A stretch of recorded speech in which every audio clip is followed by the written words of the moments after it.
cashing in on the late summer weather. I'm very happy, actually. I'm very excited, too. We've been waiting a long time, and we're glad it's here. Every penny you spend enjoying the heat helps Calgary business owners extend the season. Plus, if you want your child to receive sex ed in school this year, there's a power and an importance to this type of education. Don't forget, changes by the province mean you have to opt in. And delivering a custom piece to a very special customer. Oh, this is great. Wow. Wow. Calgary woodmaker knocks it out of the park for KISS frontman Paul Stanley.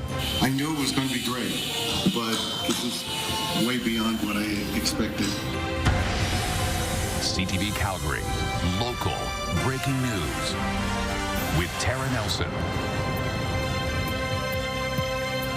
Hello and thank you for joining us. We begin with breaking news in the Northeast tonight. Crews have responded to a fire on Falcon Ridge Crescent among some townhouses. Police confirm there was a minor explosion during the fire, but firefighters have now extinguished the blaze. Police sent officers to the scene to help people evacuate, and there was a large plume of smoke. EMS says they assessed a couple of patients, but there are no serious injuries. We have CTV News crews on the way, and we will have more details for you as we get them. Brooks RCMP are searching for a driver who struck and killed a man and then took off. Mounties were checking out an abandoned vehicle on the Trans-Canada about 20 kilometers east of Brooks Monday morning. The vehicle was damaged and the doors were open. Officers found the victim, a 30-year-old man, nearby. They believe the man struck an animal, got out of his vehicle, and then he was struck by a passing vehicle. That driver did not stop. Police are looking for a gray or silver Volkswagen with damage to the driver's side. A fiery crash last night in Rocky View County has claimed the life of a 28-year-old bicycle man. Mounties say a Ford pickup failed to stop at the intersection of Highway 9 and Highway 564 and collided with a semi. That is near Delacour. Driver of the semi was uninjured. Police closed the intersection for several hours to investigate. It reopened this morning. A former Calgary MLA says he and his family are heartbroken over the death of their son, who was killed in a motorcycle crash. 20-year-old Arjun Singh Gill was critically injured late Sunday night after his motorcycle struck an SUV at the intersection of 16th Avenue and 10th Street Northwest. Police say the young man was speeding and failed to stop at a red light when he hit the vehicle. He was rushed to hospital where he later died. Arjun is the eldest son of former UCP turned independent Calgary Greenway MLA Prab Gill. A celebration of life will be held on August 31st. A 20-year veteran of the Calgary Police Service is facing theft and fraud charges. Constable Bradley Tepper is accused of stealing from hardware stores in the Calgary area. It's alleged the fraud and the thefts happened over a one-year period. More than $10,000 worth of items were stolen. The 52-year-old has been relieved from duty. A heat warning is now in effect for the city of Calgary and the surrounding area. Much of the province is at or near the 30-degree mark. Businesses that rely on summer weather are finally cashing in on this late summer heat wave. Terry Fikowski reports. It's the perfect way to spend a hot day. The problem is there hasn't been many of them this summer. Really wet and rainy almost every day. Calgary recorded its third wettest July on record, slashing business at Riverside Rafting by 60%. July, the worst month. Usually our best month, but this year was the worst month. But business is now blowing up amid the hot spell, and Atui is hoping it will help keep him afloat. I don't think I would make up for the season, but I'll make up a little bit, so I'll be happy with that. People are also making up for lost time at Calgary's outdoor pools. We love coming here, and it's been nice when it's sunny and not rainy. My favorite part of the pool is doing cool tricks and also swimming. And you can swim longer this year.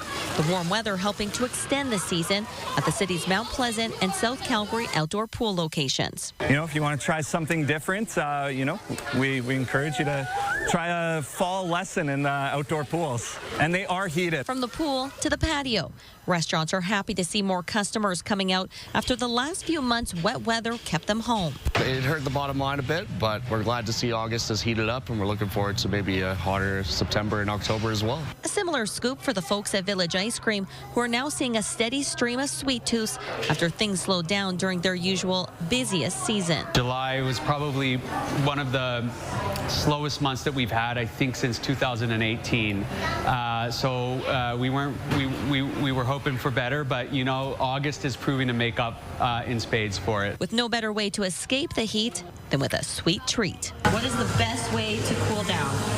Ice cream. Terry Fikowski, CTV News, Calgary. Or just stand on the back lawn at CTV like Danielle is. That's a pretty good place to enjoy the weather, too. Yeah, I'm just missing the ice cream out here, that's all.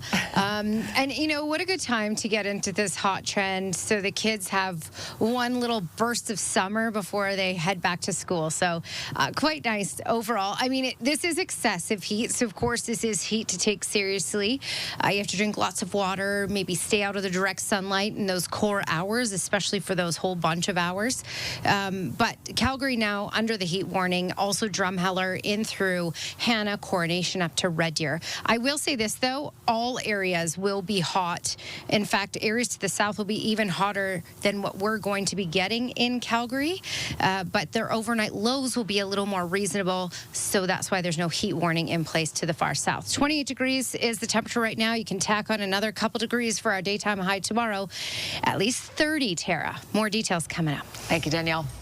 Alberta teachers and the province resumed bargaining today in an effort to avoid a looming strike. When students do get back to class, there will be some curriculum changes.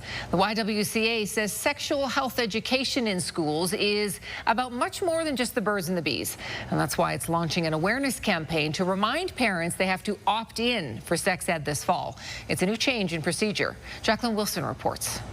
Stacey Ashton with the YWCA worries the new opt-in provincial policy for sexual health education in schools could leave some children out. Given our larger newcomer population in Calgary, we're going to see issues like language barriers and understanding of what the curriculum is. We're going to see it make it easy for people to miss forms. That's why the YWCA is launching an awareness campaign, urging parents to opt in to sex ed this year. It's more than just about biology. It's about healthy relationships. It's about consent. It's about setting boundaries and healthy relationships in the future.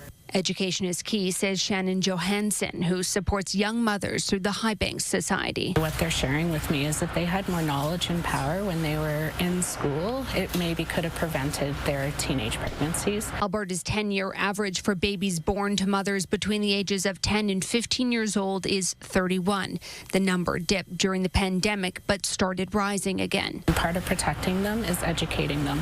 And so we want to make sure that we're advocating for our youth in a good way and ensuring that they are able to have the resources and access to meaningful educational opportunities to help keep them safe and healthy and happy long term. In reaction to the YWCA campaign, the province says it believes parents should be fully informed and engaged in their child's education, and the changes strengthen parental involvement. When it comes to like it being in the curriculum, I should be like aware of what exactly they are being taught. I do believe that there are certain things that need to come from the family, because families will all have different cultural, spiritual, religious perspectives that they want to pass down to their children. Jackie joins us from Ramsey School tonight. So, Jackie, who can expect these forms and when? Tara, the YWCA tells us that each school will have its own process to get that written consent from parents and caregivers, and that could start as early as grade 4 here in Alberta. And I was speaking to various organizations today about their reaction, and the Support Our Students Alberta group, they liked the old opt-out system. They say that this new procedure could create gaps in education. However, the Alberta Parents Union, they like this new opt-in system. And if parents do want to get more information on what's being taught in this province, you can head to learnalberta.ca. It is there. Tara, back to you. Okay, Jackie, thank you. A man is recovering after he was attacked by a grizzly bear near Cardston. It happened Saturday afternoon when the man was fishing on St. Mary's River. Fish and Wildlife officers believe the bear was acting defensively because she had 2 cubs with her. The man has now been released from hospital. Bear traps and trail cameras have been set up in the area, but officials believe the bears have moved on. You're watching CTV News Calgary. A small Calgary business never thought social media would lead to a trip to California to drop off work for a rock star. A phone call from Paul Stanley, the lead singer of Kiss, kicked off a year-long project and special surprise. Jordan Canagan explains. Wow. I mean, look at... Paul Stanley is used to dazzling other people, but it was the Kiss frontman who was impressed by a Calgary company last month. It's a piece of art. Yeah. We tried. Great. Yeah. That's great. You guys killed it. You guys. Thank you. The rock star took delivery of a custom-made table from Black Forest Wood Company. The Calgary family-run business worked with Stanley to design and build the piece over the last year. It's 15.5 feet long, 5 feet wide, ended up weighing probably about 1,000 pounds for the top. It's made with a walnut burl and resin, and then we've got this custom X base that we constructed to sit beneath it. Wood was sourced from Oregon to be worked on in Calgary. Then the table was shipped down to Beverly Hills. It took about a dozen people just to lift it into the rocker's home.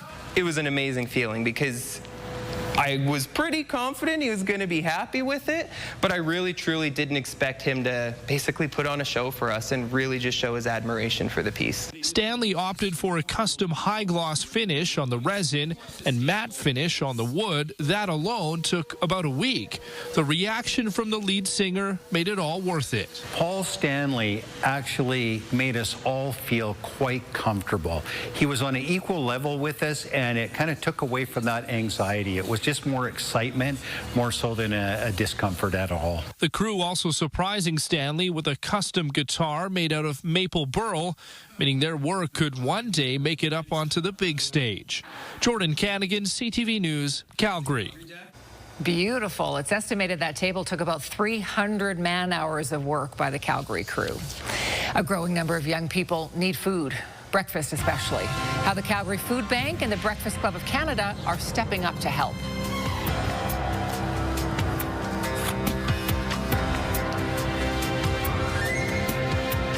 And the proposal heard around the world, a happy ending for Taylor Swift's love story with Travis Kelce. That's coming up.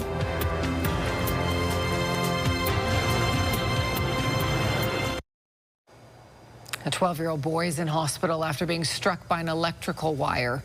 It happened southeast of Edmonton near the village of Warburg just before 3 o'clock today. Stars responded to the scene and airlifted the boy to the University of Alberta Hospital. His condition is unknown. Fortis is currently reporting an unplanned outage in the same area where the boy was found.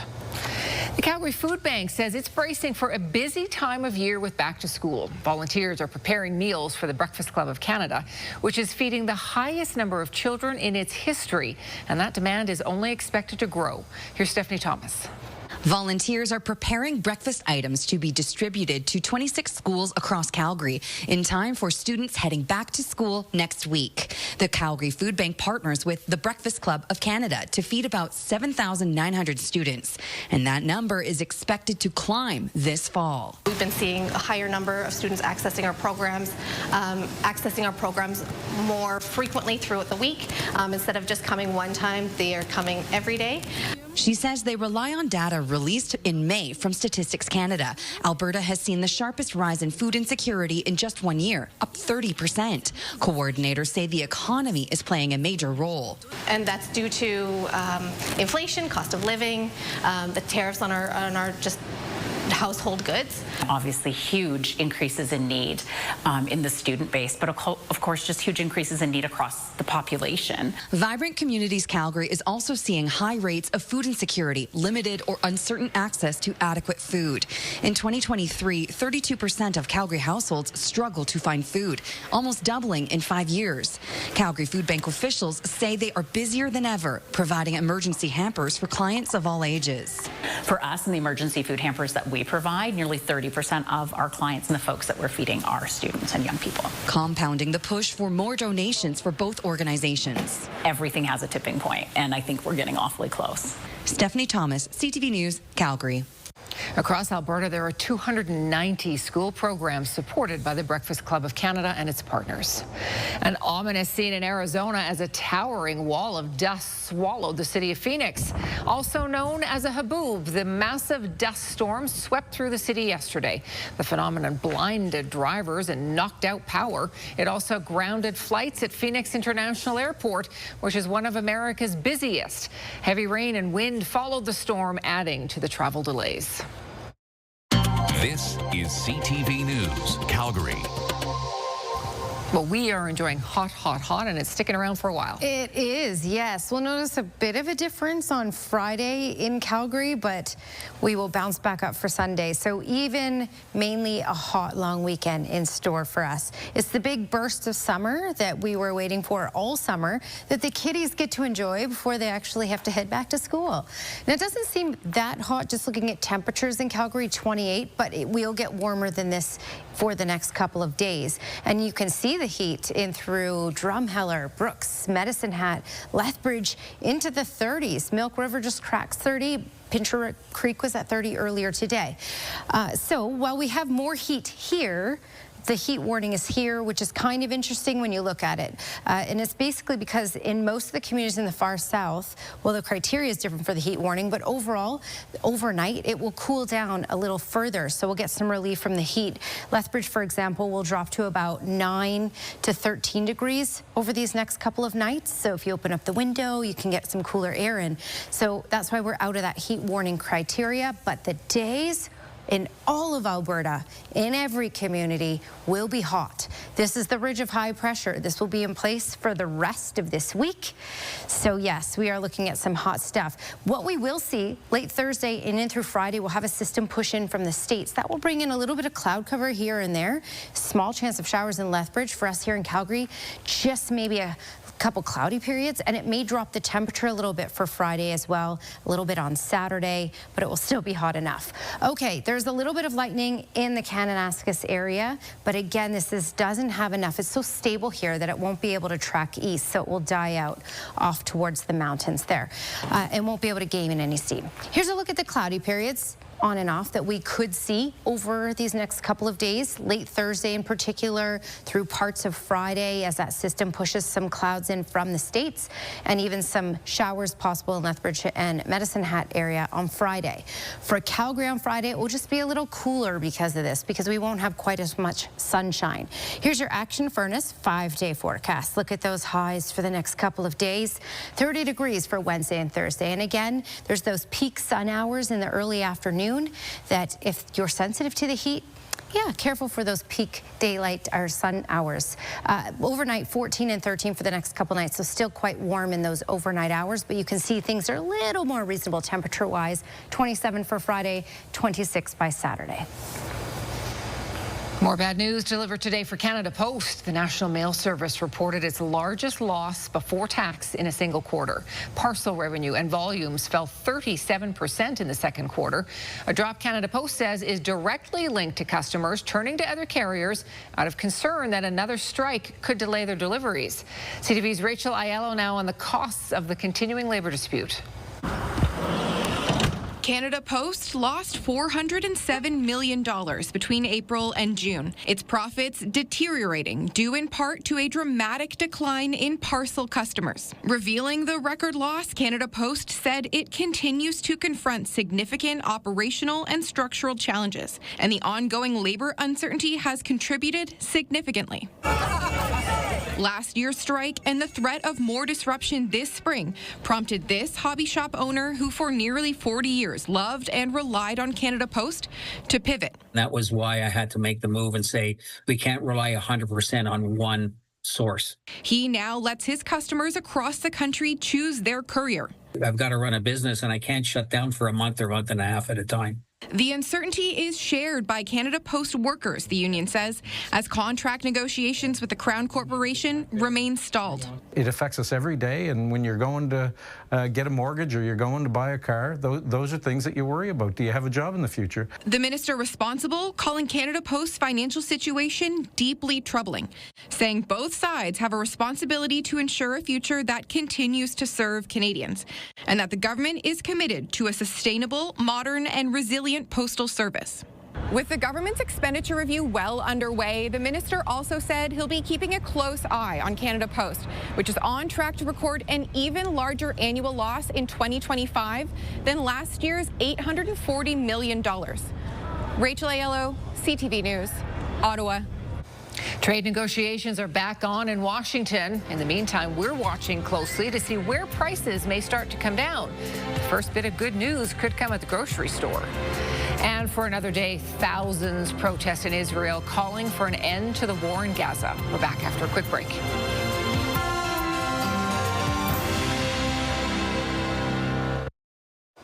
For the second day, massive nationwide protests took place across Israel, with families of the hostages calling for the release of their loved ones and an end to the war in Gaza. This comes as international pressure continues to mount on both sides to reach a ceasefire deal as the humanitarian crisis worsens. Here's Heather Wright. On a highway outside of Tel Aviv, protesters burned tires, blocked traffic, and demanded an end to the war in Gaza. Accept the deal that's on the table to end the bloodshed that's going on. These protests are the largest anti-war demonstrations to take place in Israel since the Hamas-led attacks of October 7th, which triggered the war in Gaza. They come as Prime Minister Benjamin Netanyahu faces mounting pressure, both at home and abroad, over the deteriorating situation in the enclave. On Monday, Israel struck one of the only functioning hospitals in southern Gaza, then hit the facility a second time as journalists and rescue workers rushed to the scene. At least 20 people were killed, including 5 journalists.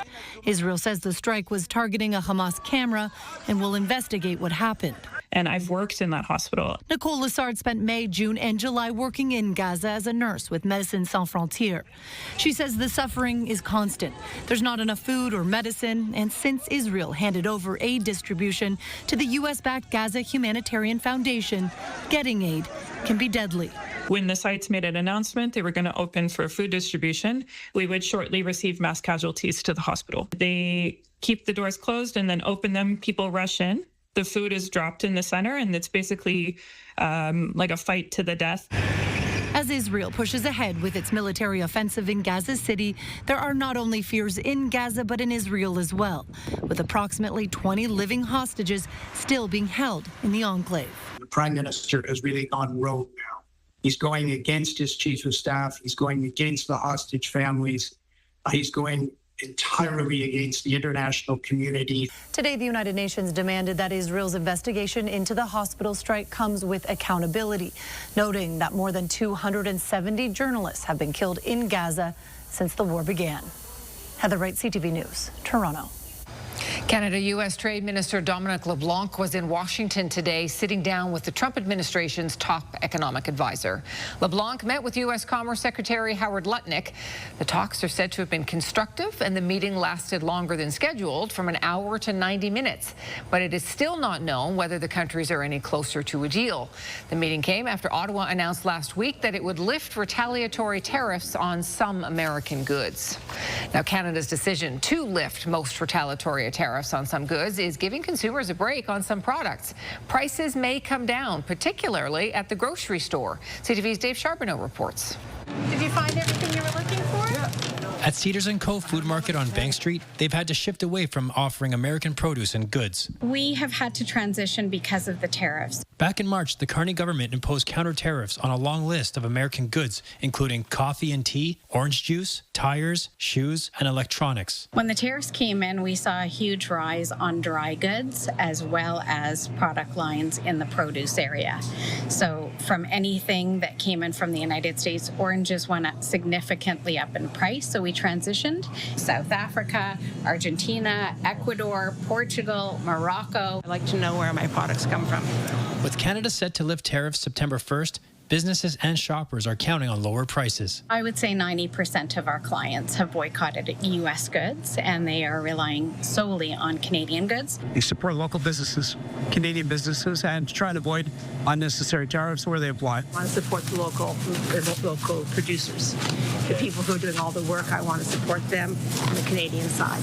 At Capital Furniture and Mattress, owner Nadia Gadban says tariffs have hurt sales. They've slowed down business for sure. But come September 1st, Gadban plans to cut prices. We are going to drop our prices back down by 15% so that we're back to the norm that we were because customers have noticed the sudden increase. So this is our Canadian brand. But when it comes to mattresses, customers here also buying Canadian. Our business has gone up 25% since the tariffs were implemented because people have stopped buying the American brand. The price of coffee beans went up considerably the minute the tariffs hit. Back at Cedars & Co., Dibs says she might consider U.S. goods again, but only as a last resort. So if the produce significantly comes down in price and we need to adjust and we cannot find it in other countries, diverse countries, we will definitely have to fall back on the U.S. Dave Charbonneau, CTV News.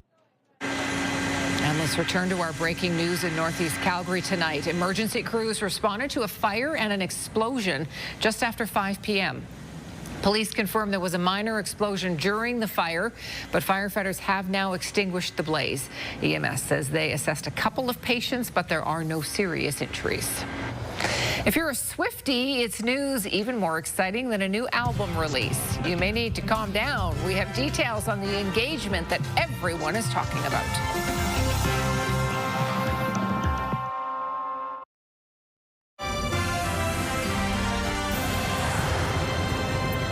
If you have a Swiftie in your life, you may want to check on them. They are likely having a moment after bombshell news from Taylor Swift that she and NFL player Travis Kelce are getting married. Rena Roy reports. It's a love story, and yep, she said yes. Taylor Swift and Travis Kelce announcing their engagement on Instagram, writing your English teacher and your gym teacher are getting married. The couple posting these photos in a romantic garden filled with roses and close-up shots of her ring. Their forever and always comes about 2 years after they went public with their relationship, when Taylor appeared at the Chiefs tight end's football game. 2 months later, this cute moment during the pop star's record-breaking Eras tour. Taylor changing the lyrics of the song to reference Kelce, who was in the crowd smiling along, becoming a regular at her shows, even appearing on stage with her in London. But this gym teacher was a fan from the start, attending an Eras tour show back in 2023 in hopes of meeting her, speaking about it on his podcast, New Heights. So I was a little butthurt. I didn't get to hand her one of the bracelets I made for her, one with my number on it. Fast forward to now, Taylor teasing Travis about that moment on his show. This podcast got me a boyfriend ever since Travis decided to use it as his personal dating app about 2 years ago.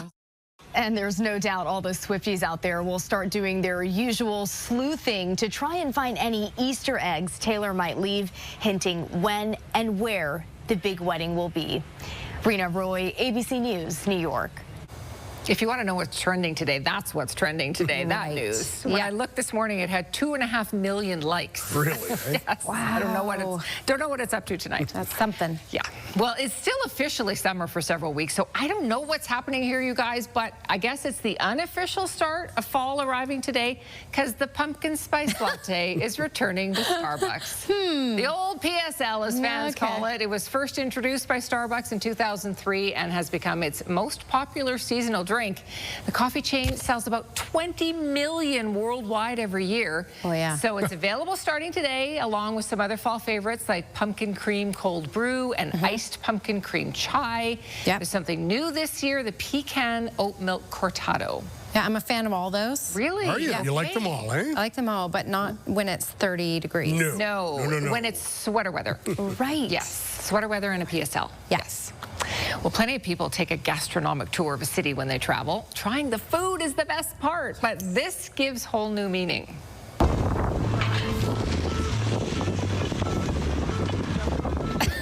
This is Morton. He is known as Copenhagen's cycling chef. He moves through the city with his bike/kitchen, cooking up dishes for his customers. So it's a bike tour, but it comes with a 5-course meal, and you stop in 5 different spots rather, to get a course. Guests cycle along, burning off all those calories. Yeah. Copenhagen's one of the most cycle-friendly cities in the world, so it is a perfect place for this kind of food adventure. It's a brilliant idea, but how does he keep his concentration? I don't know. Cycling. I know.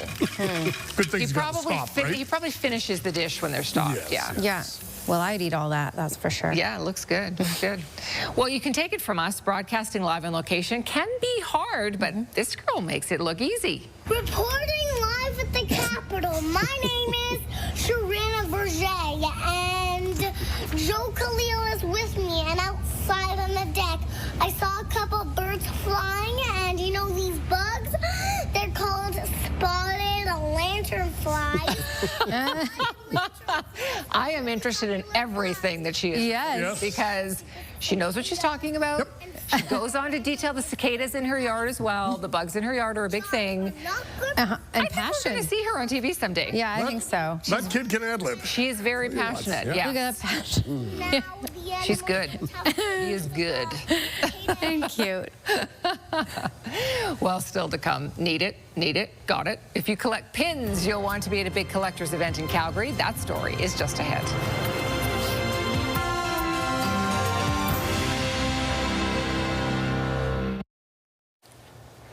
All right, here's your Skywatch weather camera, and what another stunning summer day. Hey, guess what? It feels like summer out there if you haven't been outside. All right, so we have a lot of heat. The heat will last for the rest of this work week, and by Friday, we'll start to notice a bit of a difference. Friday and Saturday will be a bit of temperature regulation, a little more moderate heat, but still hot, and then the heat will be back for Sunday. So overall, long term, basically this week, yeah, we're in for some summer. It's a summer blast before back to school. 28 degrees was the high in Calgary so far today, just in the 30s, just about 32 in Regina today, 30 in Edmonton, and close to 30 in Saskatoon. So basically Alberta, Saskatchewan, the hot places for the next couple of days, for sure. Yes, heat warning in Calgary. Yes, heat warning, Keoma, Drumheller, Hanna, Coronation, Red Deer. Although everywhere will be hot, just the far south is looking at getting a little more relief in those overnight hours, so it puts it just outside of the warning criteria. But everywhere will be hot during the day. Check this out. 31 in Brooks and Lethbridge, 32 in Medicine Hat. And not a whole lot of activity, of course, because we have stable high pressure, but there's a little bit of activity really near Mount Kidd, but it's dying out so fast. It develops, dies out so fast. It's just too stable here. Okay, here's your Action Furnace 24-hour forecast. Action Furnace, fixed right or it's free. Tomorrow, even a couple degrees warmer in Calgary, looking at a high of 30 degrees. Just a little dance around here. 37 for Kamloops, 34 for Kelowna, 33 for Edmonton. Again, nothing but sun. 31 for Olds, 33 for Drumheller, and the same idea for Medicine Hat. Tara? Thank you, Danielle. Let's return to our breaking news now in Northeast Calgary. Emergency crews responded to a fire and an explosion just after 5 p.m. Our Terry Fikowski is now at the scene in Falcon Ridge. So, Terry, what is the very latest there? Tara, really a chaotic scene here after police and firefighters confirm a minor explosion at this townhouse complex behind me. If you just take a look over my shoulder, it is completely gutted from the top floor right up into the ceiling. Around half a dozen emergency crews and fire crews are on scene. They did have the aerial ladder out, but it appears to be out at this point. However, they are still working to determine a cause and going through the building just now. We did speak to a man who says just after 5 o'clock he saw a fire just outside of this townhome and ran outside. He said that another neighbor joined him with their fire extinguishers and they tried to put out a blaze on the balcony or on the deck, pardon me, but were unable to, and it quickly spread throughout the building and it just got too big. They said that one fire crew was on scene and a police officer, they shouted at everyone on the street because a lot of neighbors were here at the time to get back. There was going to be an explosion, and then there was a minor explosion. He says he spoke to his neighbor who said that his elderly mother was in the home just before the explosion and was pulled out right before it happened. And we did speak to some children on the street as well who explained what they saw.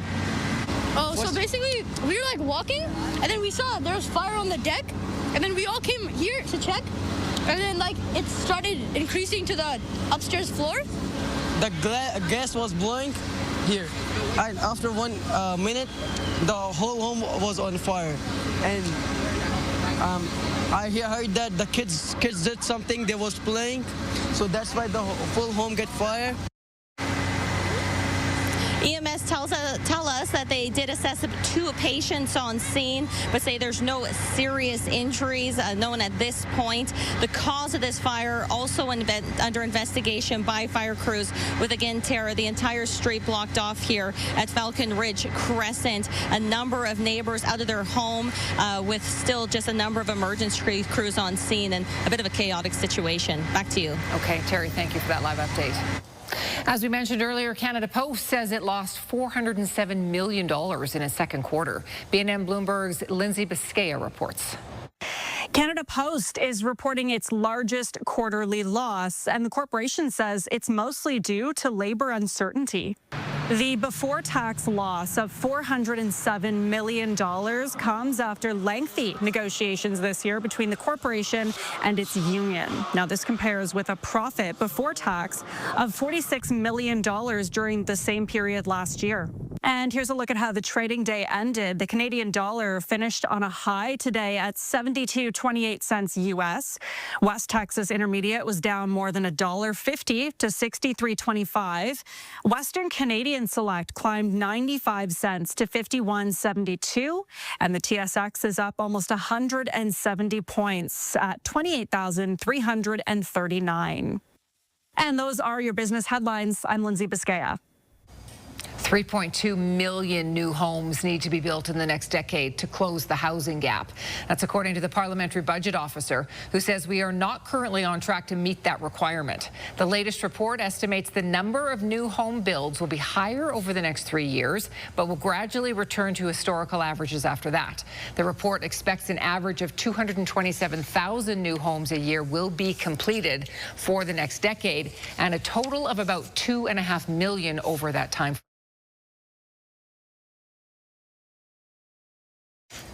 The Calgary International Pin Club is celebrating its 35th anniversary. It got its start during the heyday of Calgary pin trading during the 1988 Winter Olympics.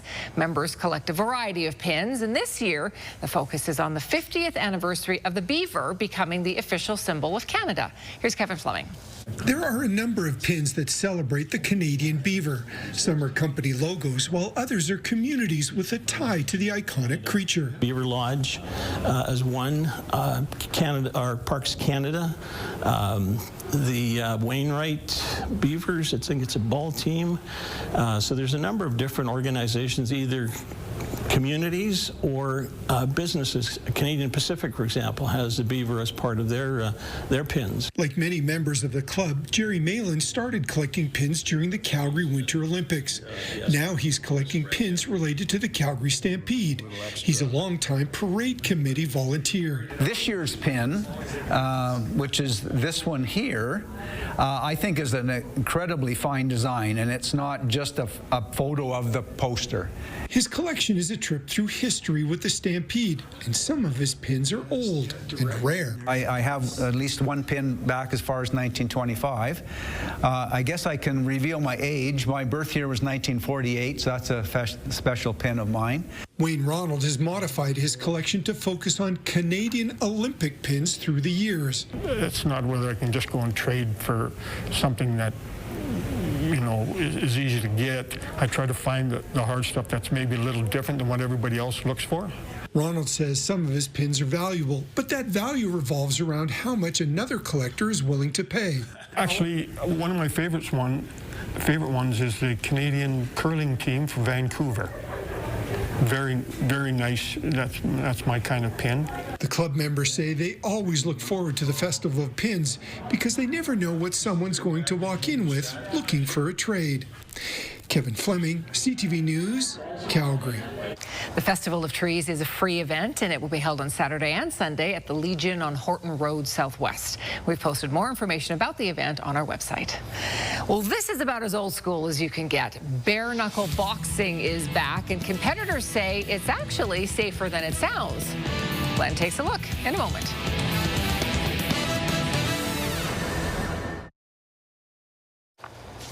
The Calgary Airport has raised more than $350,000 in its charity golf classic. The event was held at Pinebrook Golf and Country Club, and it featured a helicopter ball drop raffle. Money raised goes to Not in My City and the organization's efforts to end human trafficking in Canada. Country music star and Not in My City founder Paul Brandt was on hand for the event.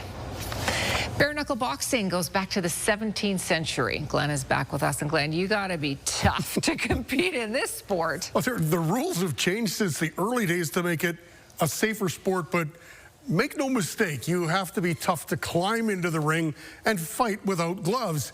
It's something one Calgarian has no problem doing. Kamani Crawford is making his way up in the world of bare knuckle boxing. You know, I think I found out the formula for success is just you got to train hard and, you know, don't worry about the critics. Just focus on you. This game is all about the individual, you know, so you just got to put everything into your craft and then you'll come out on top. The 33-year-old is now 2-0 after beating Montreal's Matt Sokolochuk in Edmonton on August 9th. The fight was a good one. The video went viral on social media.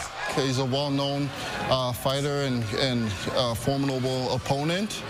And so I got Fight of the Night. I got big recognition for that. And I put on a hell of a show. Probably one of the best fights of the year. The more eyes that watch Crawford, the better it is. Conor McGregor reposted Crawford's first fight, and now he makes another impression in the second one. Crawford struggled as a youth, making some bad decisions. That's why his nickname suits him so well. And that's why I call myself the king.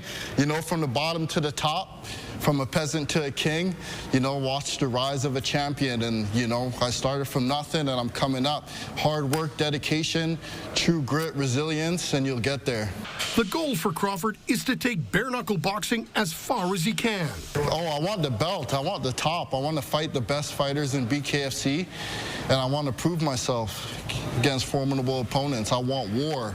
And that's what everyone likes to see is the actions. Crawford doesn't know when his next bare knuckle match will be, but down the road, he'd love to compete in Europe. I saw that they're going to have a card out in Rome, and I felt like, you know, this is a gladiator sport. It would be awesome to fight in Rome, where the gladiators are known to be and all that. Crawford says he plans to compete in regular boxing as well. He's working on getting an opponent for a show at the Chinese Cultural Center on October the 4th. So not much time between matches, but he's ready to go. Wow, that's impressive. Thank you, Glenn. All right, final peek at the weather, Danielle. Okay, here we go. So this big burst of summer before we go back to school or somehow deal with the back to school fiasco. 30 degrees for the next 2 days, and then we'll regulate somewhat Friday and Saturday, but it'll still be toasty. Basically, the whole week will be toasty, but slightly more reasonable for Friday and Saturday. Look at next week, though. Monday starting off at 24 and then cooler and cooler from there. So if you like the heat, take it in all you can. Weather window brought to you by Lux Windows and Doors, crafting quality windows and doors for your style budget in Alberta's climate. And this is what I was trying to show you yesterday. Jump in a lake. There's no grass in it at all. Yeah. I don't know how we got a grass photo yesterday. It's a better picture than that grass, for sure. Thanks for your company. We'll see you tomorrow. Don't know.